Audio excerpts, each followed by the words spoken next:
नमस्कार दोस्तों, जन्मभूमि टीवी के इस एपिसोड में आपका स्वागत है। आज मैं बात कर रहा हूं, अब चूंकि बात तो ऑब्वियस है क्या होने वाली है, बात जो होने वाली है वो है दिल्ली इलेक्शन के बारे में। दिल्ली इलेक्शन का रिजल्ट आया और दिल्ली को मुख्यमंत्री भी मिल गया। तो आज हम बातें करने जा रहे हैं इस बारे में कि किस तरह से रेखा गुप्ता को मिल गई दिल्ली, और या फिर दूसरी तरह से उसे बोलें कि किस तरह से दिल्ली को मिल गई रेखा गुप्ता एक मुख्यमंत्री के तौर पे। इसकी इनसाइड स्टोरी क्या है, कैसे ये हुआ, क्योंकि जो अगर देखा जाए तो 4 दावेदार चल रहे थे, 2 हैवीवेट थे और 2 साथ में थे। हैवीवेट की अगर हम बात करें जाए, रादर 3 हैवीवेट थे। विजेंद्र गुप्ता, वीरेंद्र सचदेवा, प्रवेश वर्मा, ये 3 प्रबल दावेदार थे, हैवीवेट थे। 2 और लोग रेस में थे, जिसमें एक रेखा गुप्ता थी, एक आशीष सूद थे, जो सेकेंड लाइन की लीडरशिप थे। अब इसमें ऐसा क्या हुआ कि इन 5 नेताओं में रेखा गुप्ता की बाजी लग गई। रेखा गुप्ता ने कैसे बाजी मारी, इसकी अंदरूनी स्टोरी क्या है, ये मैं थोड़ा सा अपने अनुभवों से बताऊंगा और थोड़ा सा जो लोग आपस में बातें कर रहे हैं उस पर बताऊंगा। जो सत्ता के गलियारों में क्या बातें चल रही, पत्रकार लोग क्या बातें कर रहे हैं, नेता लोग क्या बातें कर रहे हैं, उस पर मैं बताने जा रहा हूँ। देखिए, रेखा गुप्ता का जो सबसे बड़ा प्लस पॉइंट इस पूरे घटनाक्रम में रहा है वो ये रहा है कि वो और उनका परिवार आरएसएस से जुड़ा रहा है। और जब मैंने रिपोर्टिंग शुरू करी थी, 1995 की बात थी, ये उसी समय एबीवीपी से जीत के आई थी। उस ज़माने में एनएसयूआई का इतना होल्ड होता था दिल्ली यूनिवर्सिटी के अंदर कि किसी भी एबीवीपी के कैंडिडेट के लिए बहुत मुश्किल होता था। तो जिस समय ये जनरल सेक्रेटरी बनी थी, उस समय प्रेसिडेंट जो थी वो मेरे ख्याल से अलका लांबा थी, वो एनएसयूआई की थी। तो इन्होंने उस समय भी, इनके परिस्थितियां ऐसी बनी, इनकी मेहनत रंग लाई और ये एबीवीपी से जनरल सेक्रेटरी बनी। अब इनका जो लंबा बैकग्राउंड रहा है एबीवीपी का, उसके बाद आरएसएस का, उसके बाद जो है नेशनल स्टेट पॉलिटिक्स का, उसमें काफ़ी हद तक इनको जो इनका वो एबीवीपी और आरएसएस का बैकग्राउंड था उसने बहुत मदद करी। अच्छा, इसमें एक फैक्टर और भी अगर मैं आपको बताऊं कि जो जिस एरिया से ये आती है, शालीमार बाग एरिया, जो ये नॉर्थ वेस्ट दिल्ली है, जिसमें केशवपुरम, पीतमपुरा, शालीमार बाग, पंजाबी बाग, कन्हैया नगर, त्रिनगर, शास्त्री नगर, ये सब जो एरिया है, ये एरिया आरएसएस का गढ़ है। जितने बड़े नेता हैं आरएसएस के, उनके वहाँ पे अच्छे उनके नेटवर्क हैं और वो बेसिकली बड़े व्यापारियों के रेजिडेंसेस हैं, बड़े व्यापारियों के व्यापारिक संस्थान उन्हीं सब इलाकों में हैं। तो वहाँ पे आरएसएस का बड़ा ज़बरदस्त नेटवर्क है। तो ये रेखा गुप्ता उन आरएसएस के बड़े नेताओं के साथ इनके अच्छे संबंध बड़े पुराने हैं। तो जो मैं एक इनसाइड स्टोरी बता रहा हूँ, ये किसी वहाँ के बड़े वरिष्ठ पत्रकार की बताई हुई स्टोरी है। एक वहाँ रोहिणी में बड़े आरएसएस के नेता रहते हैं जिन्होंने इनकी पैरवी, जब ये जीती हैं, अब जब फर्स्ट टाइम एमएलए बनी है, बाकी जिनके नाम लिए हैं उसमें कई जो है 4 बार और 3 बार वाले भी हैं, लेकिन ये फर्स्ट टाइम में जो बनी उसमें एक आरएसएस के बड़े नेता की जो रोहिणी से हैं, उनका बहुत बड़ा योगदान माना जाता है, जिनसे रेखा जी काफ़ी क्लोज रही हुई हैं, उनके साथ इन्होंने काफ़ी काम किया हुआ है। तो इनकी क्षमताओं को और जो इनके स्ट्रॉन्ग जो पॉइंट्स हैं उसको उन्होंने एसेस करते हुए बीजेपी के केंद्रीय नेतृत्व को उन्होंने सलाह दी कि रेखा गुप्ता को मुख्यमंत्री बनाया जाना चाहिए। तो वो महिला होने के भी दृष्टिकोण से, और एक, हालांकि मैं ये नहीं मानता, लेकिन लोग कह रहे हैं कि चूंकि ये बनिया कम्युनिटी से आती हैं इस वजह से इनको दिया गया, जो कि मैं नहीं मानता हूँ। क्योंकि जो दिल्ली में वोटिंग हुई है वो कोई बनिया, पंजाबी या कोई कम्युनिटी देख के, कास्ट देख के नहीं हुई है। अक्रॉस सारी कम्युनिटीज़ ने वोट किया है बीजेपी को। लोगों ने अरविंद केजरीवाल के खिलाफ वोट किया है, लोगों ने नरेंद्र मोदी को वोट किया, इसके अलावा कोई फैक्टर नहीं रहा है। तो अगर मैं ये कहूँ कि ये इनका फैक्टर रहा है कि आरएसएस का एबीवीपी, अच्छा पिछले दिनों से एक चीज़ और भी देखने को आ रही है कि एबीवीपी के बैकग्राउंड वाले लोग मुख्यमंत्री बन रहे हैं, चाहे वो मध्य प्रदेश में भी वो फैक्टर हावी रहा, राजस्थान में भी वो फैक्टर हावी रहा। तो जो एबीवीपी के लोग हैं वो सरकार में जगह बना रहे हैं। तो इस वजह से ये जो दिल्ली में था, जो अभी तक सिर्फ बातें थी, अंदाज थे, वो दिल्ली में सिद्ध हो गया कि एबीवीपी के लोगों का इस समय, जो कि छात्र राजनीति की वजह से आज की राजनीति में आते आते उनका एक बहुत अच्छा एक सिस्टम में और जो आरएसएस की जो संघ की सोच है उसमें एक अच्छा उनका दखल हो जाता है। तो वो एक शायद प्लस पॉइंट होता होगा जिससे एबीवीपी की लीडरशिप जो थी, एबीवीपी वाले लोगों को राज्य में अच्छे सत्ता में उनको भागीदारी मिल रही है। क्योंकि मैंने उस समय रिपोर्टिंग करी थी, मैं रेखा गुप्ता जी से कई बार व्यक्तिगत रूप से मिला हूं जब ये चुनाव लड़के जीती, उसी दिन मैं रादर मिला था जिस दिन ये चुनाव जीती थी। तो उस समय जितने भी मैंने इंटरव्यूज़ इनके किए थे उसमें एक चीज़ मैं बहुत क्लियर था कि ये एक फायर ब्रांड लीडर हैं और ये बहुत वोकल हैं, ये कोई भी बात कहने में अपनी हिचकती नहीं है। देखिए, क्षमता पे मैं यहाँ पे बात नहीं कर रहा हूँ, यहाँ मैं विचारों की क्लैरिटी पे बात कर रहा हूँ, विचारों में कितनी क्लैरिटी है वो इनके साथ है। तो जब भी हम इंटरव्यूज़ वगैरह इनके करते थे तो ये बहुत ही क्लियर विजन के साथ अपनी बात रखती थी। कहीं भी इनकी बातों में जो आमतौर पे नेताओं का होता है और जो ढुलमुल रवैया होता है वो नहीं होता था। वो इनका जो एटीट्यूड था, जो इनका बात को रखने का तरीका था, वो शायद आरएसएस की टॉप लीडरशिप को पसंद आता था, जो संघ के लोग पसंद करते थे। बीजेपी की लीडरशिप करती थी निश्चित रूप से, तभी वो बनाया गया इनको। तो वो एक जो तरीका था इनका वो लोगों को पसंद आता था। अच्छा, एक तो इनकी ये अच्छाइयाँ आई। अब दूसरी चीज़ क्या आया कि जो बाकी के लीडर्स थे, जो मैंने 4 नाम लिए,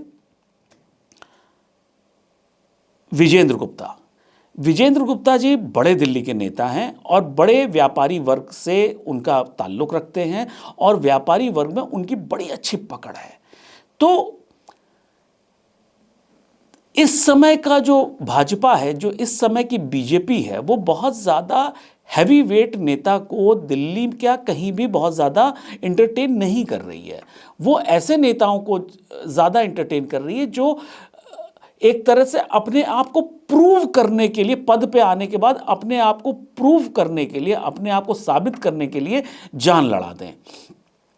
तो वीरेंद्र गुप्ता जी उस पैरामीटर पे शायद बीजेपी के फ्रेमवर्क में नहीं आ रहे थे, तो उनका नाम कट गया। नंबर 1 कटने का भी कि एक तो वो किसी कम्युनिटी लीडर को बीजेपी नहीं लाना चाहती थी शायद, और दूसरा किसी हैवी वेट को नहीं लाना चाहती थी। अब आता है प्रवेश वर्मा जी। प्रवेश वर्मा जी के साथ एक समस्या रही है। उन्होंने और उनके समर्थकों ने, उनके जब वो नई दिल्ली चुनाव लड़ने पहुंचे हैं तभी से उनको भावी मुख्यमंत्री घोषित कर दिया कि जो भी वहाँ से मुख्यमंत्री, जो भी जीतेगा वो मुख्यमंत्री बनता है। ऐसी प्रथा उन लोगों ने मान ली कि पहले शीला दीक्षित जी थी, अब अरविंद केजरीवाल जी थे, और अब प्रवेश वर्मा अगर जीते वहाँ से तो मुख्यमंत्री बनेंगे। अब वो चूंकि जीत गए तो उनको, उनके समर्थकों ने उनको ऑब्वियस चॉइस बना दिया कि अब तो मुख्यमंत्री ये हैं, जो उनके अगेंस्ट चला गया। दूसरा, इनके साथ दूसरा फैक्टर था, ये साहब सिंह वर्मा जी के पुत्र हैं। साहब सिंह वर्मा जी दिल्ली के मुख्यमंत्री रहे, एक बड़े नेता थे, हैवी वेट नेता थे। तो अगर साहब सिंह वर्मा जी के पुत्र को बनाया जाता तो परिवारवाद का आरोप लग सकता था। हालांकि ये इतना बड़ा फैक्टर नहीं था, लेकिन उससे बड़ा फैक्टर क्या था कि जब साहब सिंह वर्मा जी को दिल्ली की गद्दी छोड़नी पड़ी थी तो जाटों ने काफ़ी विरोध किया था और भाजपा पे ये दबाव बनाने की कोशिश की गई थी कि वो साहब सिंह वर्मा जी को ना हटाएं। काफ़ी साहब सिंह वर्मा जी ने भी हटते समय ऐसे अपनी पोजीशनिंग ऐसी की थी सिंपैथी प्राप्त करने के लिए कि केंद्रीय लीडरशिप की बहुत किरकिरी हुई थी। मतलब वो जब उन्होंने मुख्यमंत्री आवास खाली किया था तो उन्होंने सरकारी गाड़ी नहीं ली, अपने शालीमार बाग अपने फ्लैट पे शिफ्ट हुए थे। वहाँ जाने के लिए उन्होंने कोई सरकारी गाड़ी ना लेके वो डीटीसी की बस में बैठ के वहाँ तक गए थे। उसकी बहुत खबरें बनी थी। अब उस खबर का ये सोचिए कि 25 साल बाद मुझे ये चीज़ याद है बहुत अच्छी तरह से कि वो डीटीसी की बस में बैठ के अपने घर गए थे, डीडीए के फ्लैट में। तो वो जो है सेंट्रल लीडरशिप के लिए बहुत परेशानी का सबब बन गई थी वो चीज़। तो साहब सिंह वर्मा जी का जो, और वो साहब सिंह वर्मा जी के नहीं था, वो जो जाट कम्युनिटी का जो विरोध था वो भाजपा को एक तरह से भारी पड़ गया था। अच्छा, इस मामले में प्रवेश वर्मा जी भी थोड़ा सा, उनका भी एटीट्यूड ऐसा रहा। इनके मामले में या तो जाट कम्युनिटी का ऐसा एटीट्यूड रहा। अच्छा, अब प्रवेश वर्मा जी भी साहब सिंह वर्मा जी के ही तरह की प्रथा उनके साथ टाइम पे भी देखने को मिली। जब 2009 में इनको टिकट नहीं मिला दिल्ली में, तो 2009 की मैं बात कर रहा हूं, उस समय जब साहब प्रवेश वर्मा जी इतने बड़े नेता शायद नहीं थे, तब भी उनको टिकट डिनाई करने की वजह से जाटों ने महापंचायत बुलाई। मतलब इनके समर्थकों ने, देखिए ऐसा कोई भी नहीं हो सकता कि वो महापंचायत बुलाई गई हो और उसमें प्रवेश वर्मा जी का कोई रोल ना रहा हो। निश्चित रूप से रोल रहा होगा। प्रवेश वर्मा जी को टिकट के लिए दबाव बनाने के लिए कम्युनिटी ने बहुत जोर डाला। तो ये चीज भाजपा में 2014 के बाद से बहुत चीजें बदल चुकी हैं। आज कोई भी नेता आर्म ट्विस्टिंग सेंट्रल लीडरशिप की नहीं कर सकता है। ये जो भी सोचता है वो गलत सोचता है कि वो सेंट्रल लीडरशिप के आर्म ट्विस्टिंग करेगा और अपनी मन के हिसाब से पोस्टिंग लेगा या अपने मन के हिसाब से पद लेगा या टिकट लेगा। अब जो सेंट्रल लीडरशिप कह रही है, क्योंकि वोट आपके नाम पे नहीं पड़ रहे हैं, वोट प्रधानमंत्री नरेंद्र मोदी के नाम पे पड़ रहे हैं, इस चीज को एक्सेप्ट करना पड़ेगा। जो नहीं कर पा रहा है वो परेशानी में। तो ये चीज प्रवेश वर्मा जी को मुख्यमंत्री बना के बीजेपी अपने लिए दूसरा सरदर्द नहीं खड़ा करना चाहती थी कि आने वाले समय में पूरे दिल्ली में जाटों की महापंचायतें हों, कम्युनिटी उस हिसाब से एक अपने नेता को, मतलब वो कम्युनिटी लीडर नहीं डेवलप करना चाहते थे। इस वजह से इनको मुख्यमंत्री का पद नहीं मिला। अब मैं आशीष सूद जी के बारे में बात करता हूं। आशीष सूद जी भी अच्छे नेता हैं, सीजन पॉलिटिशियन है, एबीवीपी से संबंध रहा, आरएसएस से संबंध रहा, वो भी यहाँ पे ऑलरेडी एमसीडी की पॉलिटिक्स में अच्छे नाम हैं। वो एक बार सांसद विधायक का चुनाव भी लड़ चुके हैं, नहीं जीते थे क्योंकि कोई नहीं जीत रहा था बीजेपी का, तो यही कहाँ से जीत जाते। लेकिन अगर हम एग्रेशन की बात करें, फायर ब्रांड की बात करें, तो ये भी रेखा गुप्ता से 19 नहीं है, ये भी रेखा गुप्ता की टक्कर पे ही हैं। लेकिन फिर वही बात आती कि अगर इनको बनाया जाता तो इनको एक पंजाबियों के लीडर की तौर पे देखा जाता, ना कि एक ओवरऑल एक्सेप्टेड लीडर की तरह देखा जाता। फिर इनके साथ थोड़े से कुछ इनके वीडियोस, कुछ ऑडियोज की भी बात हुई थी, कुछ इनके साथ विवाद भी जुड़ा रहा है, तो उन विवादों का भी कुछ असर रहा होगा।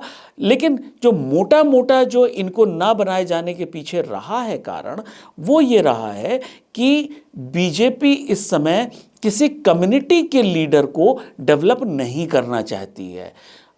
ये बात अलग की है कि 18 से 20% पंजाबियों सरदारों का वोट है और वो उसी एरिया से आते हैं जिस एरिया में ये जनकपुरी से जीते हैं, और वो एरिया पंजाबी बाग और जनकपुरी, तिलक नगर, ये सब पूरा पंजाबियों सरदारों का जो 18-20% वोट है वो उधर का ही है। लेकिन वो ना बना के एक तरह से बीजेपी ने ये संदेश दिया है कि हम मुख्यमंत्री को जो बना रहे हैं वो कम्युनिटी लीडर नहीं बना रहे, हम वोटों को साधने के लिए नहीं बना रहे, क्योंकि वोट पड़ा है नरेंद्र मोदी के नाम, अरविंद केजरीवाल के विरोध में।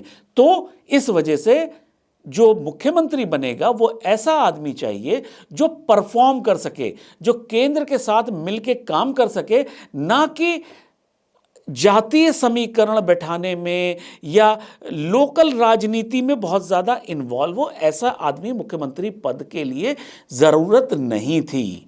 तो इस वजह से इन सभी, एक तो जो रेखा जी के साथ अपनी विशेषताएं थी वो थी, और जो दूसरे कैंडिडेट्स के जो विरोध में गया उस समीकरण जो बना, उसकी वजह से रेखा गुप्ता जी, जो थोड़ा सा सरप्राइजिंग लगा एक बहुत बड़े वर्ग को, वो मुख्यमंत्री बनी।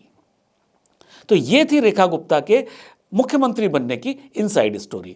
तो आज के लिए सिर्फ इतना ही, फिर बहुत जल्दी मिलेंगे नए टॉपिक के साथ। तब तक के लिए नमस्कार।